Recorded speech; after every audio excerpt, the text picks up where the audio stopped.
4 దశాబ్దాలకు పైగా ఒకే పార్టీలో ఉన్న ఊహించని రీతిలో గుడ్ బై చెప్పేశారు. అధినాయకత్వం పట్టించుకోలేదా లేదా గడిచిన ఎన్నికల్లో ఓడిన పరాభవాన్ని భరించలేకపోయారా? నియోజకవర్గ ఇన్ఛార్జి బాధ్యతలు ఇవ్వకపోవడమే కారణమా? ప్రభుత్వంలో ఒక్క పని కూడా జరగలేదా? మహానాడులో గుర్తింపు ఇవ్వకపోవడమా? కారణాలు ఏవైనప్పటికీ కాగల కార్యం గంధర్వులే తీరుస్తారన్నట్టు జరగాల్సింది జరిగిపోయింది. 43 ఏళ్ల పార్టీ సాంగత్యానికి రాజీనామాతో తెగతింపులు అయిపోయాయి. ఇంతకీ ఆ నేత ఎవరు? ఆ రాజీనామా వెనుక ఏం జరిగింది? Watch the story. రాజంపేటలో మారుతున్న రాజకీయాలు. టీడీపీకి Sugavasi Balasubrahmanyam good bye. Fan కూటికి చేరేందుకు ముహూర్తం ఫిక్స్.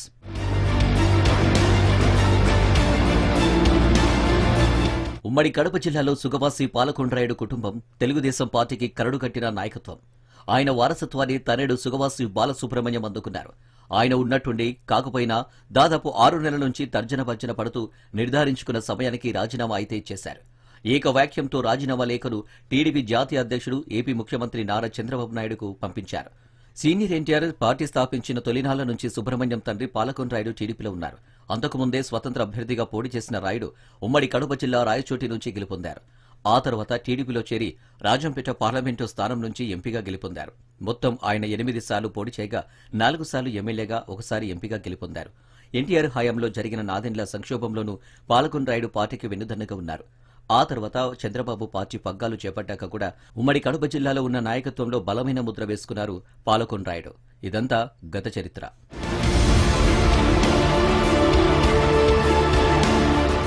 పాలకొండరాయుడుకు వయస్సు మీద పడడంతో ఆయన తనయుడు సుగవాసి బాలసుబ్రహ్మణ్యం రాజకీయ వారసత్వాన్ని పుచ్చుకున్నారు. ఈయన గతంలో తెలుగుదేశం పార్టీ నుంచి కడప జిల్లా పరిషత్ చైర్మన్గా ఎన్నికయ్యారు. ఆ తర్వాత వైఎస్ మరణాంతరం జరిగిన ఉప ఎన్నికల్లో రాయచోటి నుంచి ఎమ్మెల్యే అభ్యర్థిగా టీడీపీ నుంచి పోటీ చేశారు. అప్పట్లో వైసీపీ అభ్యర్థి గడికోట శ్రీకాంత్ రెడ్డి చేతిలో ఓడిపోయారు. ఆ తర్వాత మొన్నటికి మొన్న 2024లో జరిగిన ఎన్నికల్లో అన్నమయ్య జిల్లా రాజంపేట బరిలో నుంచి అసెంబ్లీకి పోటీ చేశారు. ఆ ఎన్నికల్లో సైతం బాలసుబ్రహ్మణ్యం వైసీపీ అభ్యర్థి ఆకేపాటి అమర్నాథ్ రెడ్డి చేతిలో పరాభవానికి గురయ్యారు. అసలు కథ అప్పటి నుంచే ప్రారంభమైందట. వాస్తవానికి ఉమ్మడి కడప జిల్లాలో టీడీపీ సాధించే తొలి సీటు రాజంపేట అవుతుందని రాష్ట్రమంతా కోడై కూసింది. బలిజ సామాజిక వర్గం అత్యధికంగా ప్రభావం చూపే ఈ నియోజకవర్గంలో అప్పటిదాకా ఇన్ఛార్జిగా ఉన్న వత్యాల చింగలరాయుడును కాదని పార్టీకి నమ్మకంగా ఉన్న సుగవాసి బాలసుబ్రహ్మణ్యకి ఇవ్వడం జరిగింది. అయితే అధినాయకత్వం నమ్మకాన్ని సుగవాసి వమ్ము చేశారు. అందరినీ కలుపుకొని పోకుండా సునాయాసంగా గెలిచే సీట్లను పోగొట్టారని చంద్రబాబు అప్పట్లో చాలా సీరియస్ అయ్యారట. ఆ తర్వాత జరిగిన పరిణామాల్లో రాయచోటి నుంచి గెలుపొందిన మండిపల్లి రాంప్రసాద్ రెడ్డి గెలవడం, మంత్రి పదవి రావడం జరిగిపోయాయి. ఈ సందర్భంలోనే సుగవాసి ఫ్యామిలీలోని అనగదొక్కే ప్రయత్నాన్ని ఇతర నాయకులు ప్రారంభించారట. దీన్ని జీర్ణించుకోలేని పరిస్థితుల్లో గడిచిన కొద్ది నెలలుగా పార్టీ కార్యక్రమాలకు దూరంగా ఉన్నారట.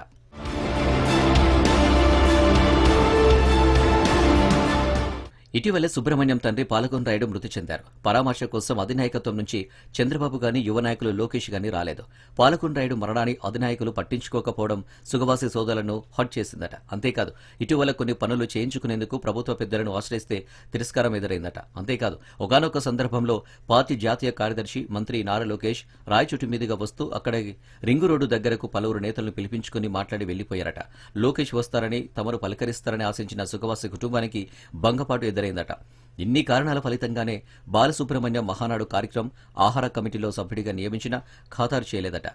మహానాడుకు సైతం దూరంగా ఉండిపోయారట. టీడీపీ అధినాయకత్వం పాత నేతలకు ప్రాధాన్యం ఇవ్వకపోగా యువనేత లోకేష్ మాటే నెగ్గుతుందనేది సుగవాసి ఫీలింగ్. మండిపల్లికి లోకేష్ ఆశీస్సులతోనే మంత్రి పదవి దక్కిన నేపథ్యంలో పార్టీలో ఆశలు ఆవిరైపోయాయని భావించి నిష్క్రమించాలని తలిచారట. ఇవన్నీ కాదని కనీసం ఓడిన రాజంపేటకు ఇన్ఛార్జి పదవైనా కట్టబెడతారని ఆశించినా అది మరో నేత చమర్తి జగన్మోహన్ రాజును వరించింది. ఇలా చెప్పుకుంటూ పోతే కొండవీటి చేంతాడంత కారణాలను విశ్లేషించుకోక తప్పదంటున్నారు సుగవాసి అభిమానులు.